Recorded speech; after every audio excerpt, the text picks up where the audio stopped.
What's up, everyone? Arid Lord back. Probably in for the uh, once every 3 months vlog that I seem to make. The last one was like a co-op one with a friend for The Last of Us 2 Season 2 review, so figured I'd do that. But whenever there's a topic or something that I just want to like put into a video format, and I was kind of ranting about this on Reddit actually, and then I remembered, oh yeah, I have the YouTube channel where I used to just like make videos about things like this more frequently. Um, so the subject matter kind of says it all. As you guys know, and I've created a bunch of videos on the channel, like sprinkled here and there about Avatar: The Last Airbender, one of my favorite shows from growing up, probably, maybe, possibly my favorite show of all time. I know that's kind of blasphemous to say, considering how much I've covered The Walking Dead on this YouTube channel. I didn't do any reaction videos for Avatar or Korra, although that concept wasn't really a thing back then. Um, so I talked a little bit about the adult movie series last year, and I also talked about the Netflix series that came out, which it was hit or miss. They're making season 2, and we'll see how that is, because we've had Shyamalan's terrible, awful, never to be consumed again Last Airbender in 2010, and then you had the Netflix movie. Both of these have adapted the first season, and pros and cons to both. But I don't think anything can touch the original series. I don't know why this is a series that people want to constantly redo. Like, I don't understand. Like, we have the original product. Like, do you see people trying to like remake The Sopranos? Like, trying to replace James Gandolfini and his and Carmela and Phil Leotardo. Like, why are we doing this with, like, I know it was an animated series, so there's like, you're bringing the characters to life, and Shyamalan tried that and failed epically, and now the Netflix series is doing that more successfully. But it's you don't have to. There are plenty of animated shorts and full series that never get turned into live action. I mean, I suppose One Piece is another exception, and the Netflix series for that has actually done pretty well. So I guess Netflix just kind of has this running deal, like, Avatar, One Piece, where it's like, if there's something successful animated and it's a proven moneymaker, just transfer it to the live action format and cash in, right? So all that to be said, I've covered Avatar a good amount on the channel. It's funny, the subject matter of this video is going to be about the Book 2 soundtrack, which actually came out today, July 25th of 2025. As I'm making this vlog, San Diego Comic-Con 2025 is ongoing, and there's a lot of news coming out in the Avatar universe, so it was precise. It was like a precise release why Jeremy Zuckerman had the Book 2 soundtrack come out today. I don't know how much influence he had over the release, but to do it when you're not only having a panel at San Diego Comic-Con, it's also the 20th anniversary panel, which that's, 20 years since this show started, which it feels like an eternity and a lifetime ago. For me, I was a 5th, 6th grader when Avatar started, and it was what got me into complex storytelling. I would attribute that to the Jack and Daxter series in terms of video games, and Avatar in terms of television. The combination of those two, the creativity that went into the lore, the character, the world building, it made me realize that was something I wanted to do myself, which led into my escapades with writing, which I've talked about a little bit on the channel, and going to be making probably a new YouTube channel or a TikTok or something for my book avenues, but that's a vlog for another day.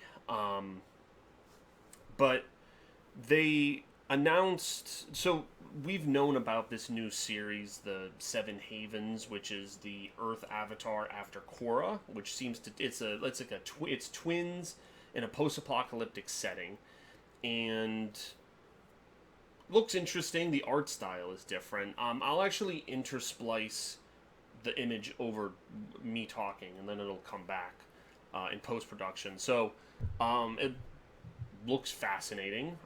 Again, like, it's Korra ended in what, 2014, so this is 11 years later, and there's rumors that this won't even come out till 2027. So you're talking what, like 13 years after Korra. Like, it's quite a substantial period of time. So we'll see how this pans out. Apparently it's 2 seasons, 26 episodes, which, again, I hope they get the pacing of this right, because one thing I didn't like about Korra was just how you had these, like, mini seasons that were only like 12, 13 episodes, and there were some things to like about Korra, but I think whenever they felt rushed, it was because they didn't have enough episodes, and I just don't think Nickelodeon was putting their backings into animated stuff. Like, I don't know where they were at with their stock and the state of their company, but Avatar was lucky in the sense that it had those each 20 to really flesh out the season and the nation that they were covering. So we'll see how Seven Havens does. But to switch over to the other subject matter of this video, so yeah, the Book 2 soundtrack came out today. I believe it's 25, 26 tracks in total. And for anyone who knows me, like, big soundtrack fan, I collect many, like, released and unreleased, from video games, from movies, from television shows. And for whatever reason, TV shows always seem to get the short end of the stick with soundtrack releases. I don't know why this is. Like, most major motion pictures, if not every movie, unless it's like a small indie film, usually there's always a soundtrack coupled with a movie, because you're usually having, like, big orchestral production, and there's usually big names like a Hans Zimmer or something for Gladiator or for Dunkirk, any of Chris Nolan's films, right? I mean, obviously that's on a very big scale, that's a huge example, but for most films you can usually find the soundtrack, unless it's just like stock sounds that they're using, or it's modern music, like sang by pop artists or hip-hop artists that you can find on Spotify. Like, in that case, it's not made. I'm talking like soundtrack, orchestral type of music that was made by a specific composer for the season. The one exception that I've seen, and again, there's probably other exceptions, but Game of Thrones had a complete by the season for all of, like there's no soundtracks omitted, and it's by season. You have, for seasons 1 through 8, you have a soundtrack that you can purchase or stream, and most, if not all, of the major tracks and all of the tracks that occur in Game of Thrones, including some bonus tracks, are all included. Now, again, I don't know from the music industry, the UMG group or whoever. These are places that used to go after me and other YouTubers who would stream video game content because the music would be in the background of the game, and then you'd get a copyright, like a third-party claim. And back in the days when I was with Machinima, before they ceased to exist, they usually protected you from bogus claims because fair use, ironically, what AI is using to constitute stealing their using their algorithms to copy people's works, they're claiming fair use. That's what content creators were claiming, fair use for this type of music. So it's tricky though, because for a lot of games, like, there's a good number of games and a good number of TV shows that just don't have soundtracks. They just don't have any repository of the musical talent and the musical, like, ingenuity that went into it. There's no record. There is in the physical sense, but it's not for public consumption. It's living on someone's hard drive in a studio under lock and key by a network executive, right?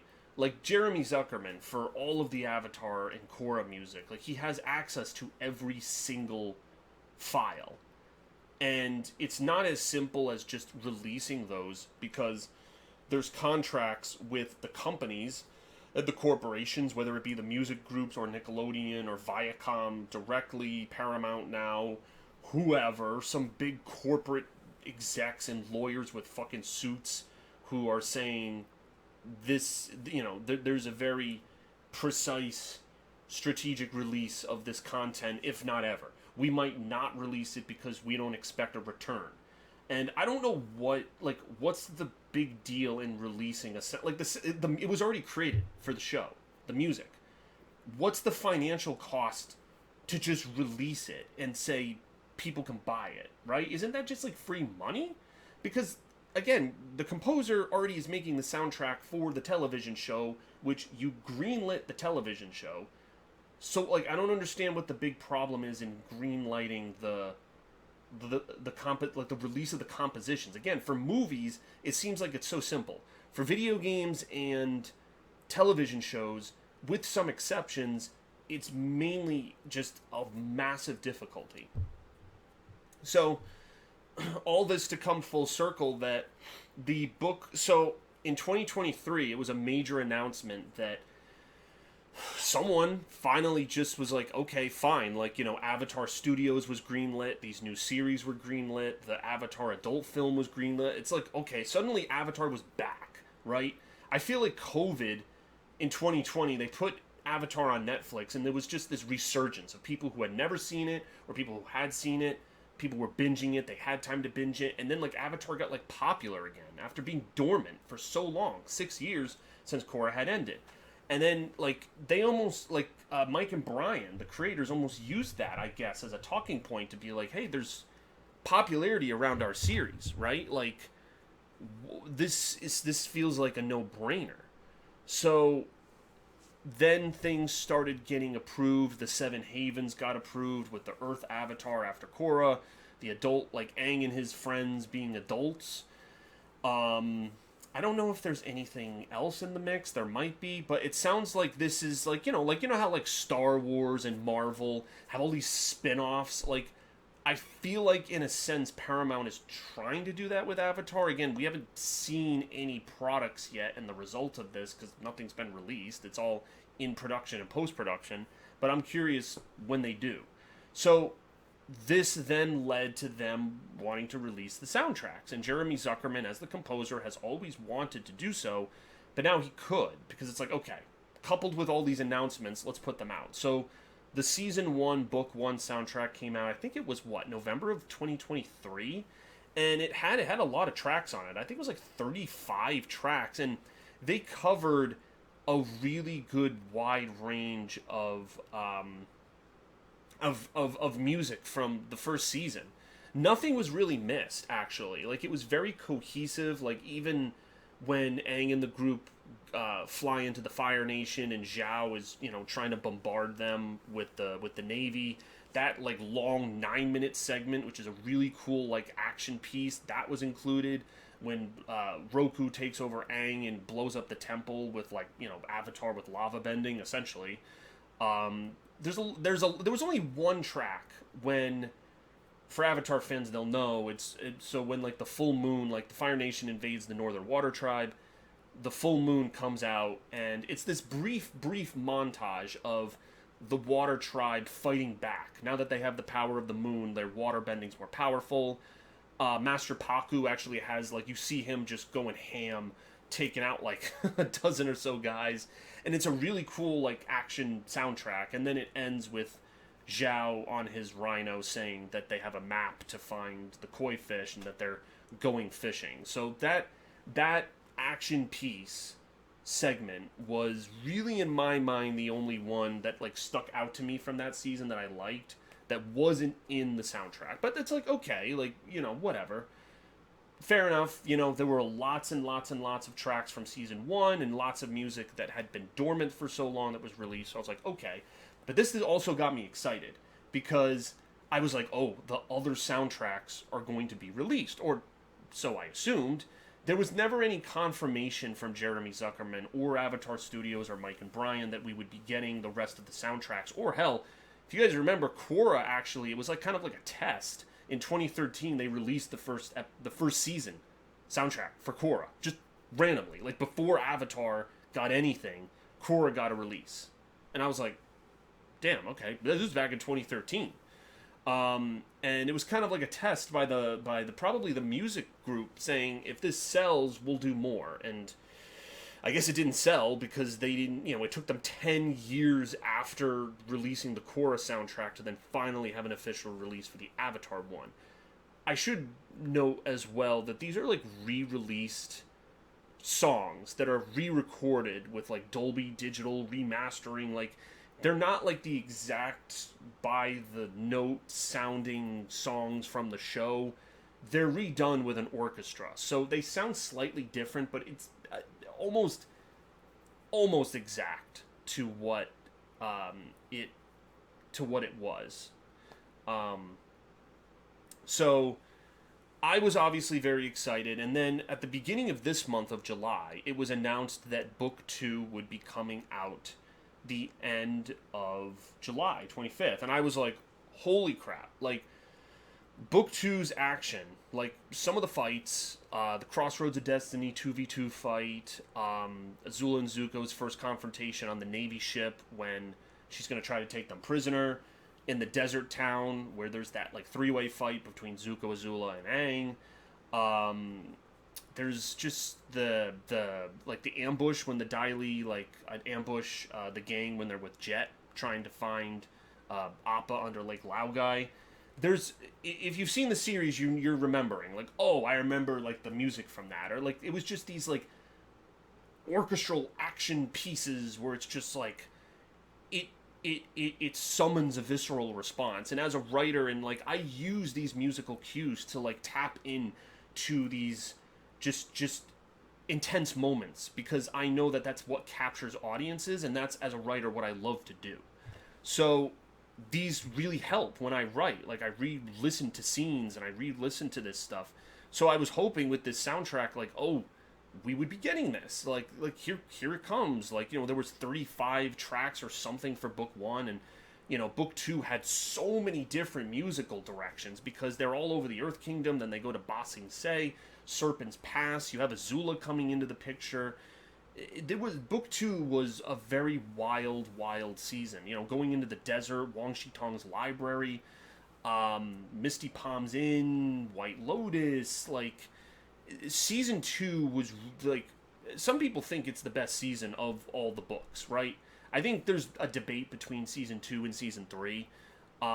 Even some people might say season 1, because season 1 was the most innocent, and then 2 kind of got like more mature, and then 3 was like, okay, like, the race to the finish, and that really upped the maturity. It got more mature, kind of like the Harry Potters. It got more mature as time went on. So here I am thinking that we're going to get these tracks, and so I waited till midnight last night when it went live on Apple Music, which I have, and I start listening, and I looked at the track list that was previewed before we could listen to anything, and had a sneaky suspicion, because I looked at all the tracks, and there was only like 24, right? And I'm like, there's way more music in this season than just 24 tracks, but okay. Granted, like, in the re-release remaster, some of the tracks are like strung together. Like, if it's a character, like it's Azula or Zuko or even Appa's Lost Days, they take music. Jeremy takes musical cues from different episodes and strings them together. So it's not like you're listening directly feedback from like how it plays in the episode. Sometimes you are, sometimes you're not. But I could still tell that there were a lot of tracks that were missing. And I had a suspicion that it was a lot of the tracks that I was looking forward to. Now, to be fair, there were a lot that were released that I was really, really happy with. Aang and Roku, when Roku explains the Avatar state, the whole the Chakras soundtrack, which is very, very, very beautiful. Even like, The Fall, it's called, where, Aang gets essentially killed by Azula, and that whole sequence. But like, the whole action scene was cut out, right? You had The Fall, but it starts as Aang is going into the Avatar state, like, after the action. I'm like, why did you make this cut? Like, I don't understand, like, what went into, like, the decisions of what was cut. Like almost all the action tracks were cut. I think like there was one where it was like Acceptance and Harmony or Harmony and something, which is an action track where I think it's when Zuko is in the town confronting the Earth Kingdom guys that are like bullying the kid and the brother and like remember it's where Zuko has the flashback episode. And he confronts that like war general, and then he's kind of getting his ass beat where he's using the swords, and then he just activates the firebending and takes him out. They included that one, but like, so if you included that one, why didn't you include like any of the ones that I mentioned before? Right, like you have some of the best action musical cues from that second season, and like none of them are in the soundtrack. Like I'm just trying to understand why. Like I commented on Jeremy Zuckerman's Instagram and made a Reddit post, like just trying to like stir up some dialogue about this, because it's like I've seen a few people on Twitter and elsewhere like mention this, but I'm like, am I the only one that's maybe a little disappointed? Because sure, there's, you know, Secret Tunnel and Leaves from the Vine and lots of very classic songs that are emotional and impactful, but I don't understand, like, there's just this it almost feels like there should be a part 2, right? There should be like a second album, book 2, part 2, where you have like the rest, like the leftover, like the other action, like, you know, May and Ty Lee, like they're new characters and there's nothing, no theme, no nothing for them. Like Ty Lee has that quick little musical cue, May has that gloomy cue. You could just merge it together. I mean, Jeremy was already playing with the structure by putting different tracks from different episodes together for different characters. So, yeah, all that to say is I'm very, very disappointed. Like, I was so amped. And, again, there were some tracks that were really cool. Again, what we got is great. But it's just lacking, right? It's like I was promised a souffle and I only got half of it. So I enjoyed it, but it's like, well, I'm still hungry because I was expecting the other half of my meal. Where is it, right? And, you know, not to mention that I've waited for this for 19 years, considering season 2 of Avatar concluded in December of 2006. So you're talking, yeah, almost 19 years between that and when the actual soundtrack for it comes out, because of stupid corporate nonsense. So, and then when it comes out, it's not even complete. Like, it's funny, there's a few unreleased leaked tracks that I think Jeremy might have just released them right after the show ended in 2008, like Into the Earth Kingdom, where they invade the Earth Kingdom palace to talk to the Earth King. Like, that's not on the soundtrack, but it's an unreleased track that you can access on YouTube. Like, it's just weird. Like, why would there be like an unreleased track? Like, wouldn't you want to like put that as released? Like why were all the? Because I'm almost wondering, when they remade these tracks, were they like, when the orchestra came together, did they not have the instruments? Like, when they looked at that style, because it almost feels like that style was omitted. And so in my opinion, it's like, was that a strategic decision? Like, did they say, oh, we don't have the instruments to reproduce this? You know, it would just, it wouldn't be remastered, or maybe some of the people who were involved with it, like, either aren't around anymore, or they've moved on to other professions, or something, like, because it was 19 years ago. I mean, obviously Jeremy himself is still around, and I don't know how many members are a part of the track team that's part of his musical group, but yeah, it just feels like a very strategic decision to not have them on that. I would have at least, like, a bonus, like, you know, put them as a bonus thing. I'll buy it. Like, I've been dedicated to this series almost my entire life. Like, you know, like, if there's more tracks to buy, like, I just want to know why. Like, I'm going to try to DM him, message. Like, I want to know why. Like, what was the reason that these weren't in here? Was there some arbitrary cutoff from the musical director or the executive? Like, okay, you get 233 minutes of music. Figure out a way to, like, condense your entire season 2 soundtrack into that and make cuts where needed. And so then just, like, an entire style of music just got cut. So, anyway, we got one more, book 3, which has it might have more action tracks than season 2. given that it's, the finale of the whole series with invading the Fire Nation, Sozin's Comet, the Boiling Rock. I mean, pick any episode, there's something for it. So is the same thing gonna happen where that staccato drum beat, is that gonna get cut because they don't have the instruments or the people? I'm gonna be interested to see what the third season. I don't know how long it's gonna take. We had to wait a year and a half from the first season to the second. So I don't know how long it's going to take for Book 3 Fire, that official that soundtrack to come out. I will obviously be very on top of that and indulge that when it comes out, but I'm probably going to anticipate something similar to this happening, where it's there's just a whole collection of music that's just gone for no reason. And this didn't happen really with Book 1. There was that one track I mentioned, but I couldn't name many. Book 1, they covered so many areas in the soundtrack, and that's why I'm why couldn't you do the same thing with the second season? So, I don't know. It was enjoyable for what it was, but it was insanely lacking. So, anyway, quick vlog. Just wanted to, whenever I got a rant about something in the media industry, this is where I come. Still, even though I really don't do stuff on the channels much anymore and trying to expand with my writing, but when I have the time, I do it.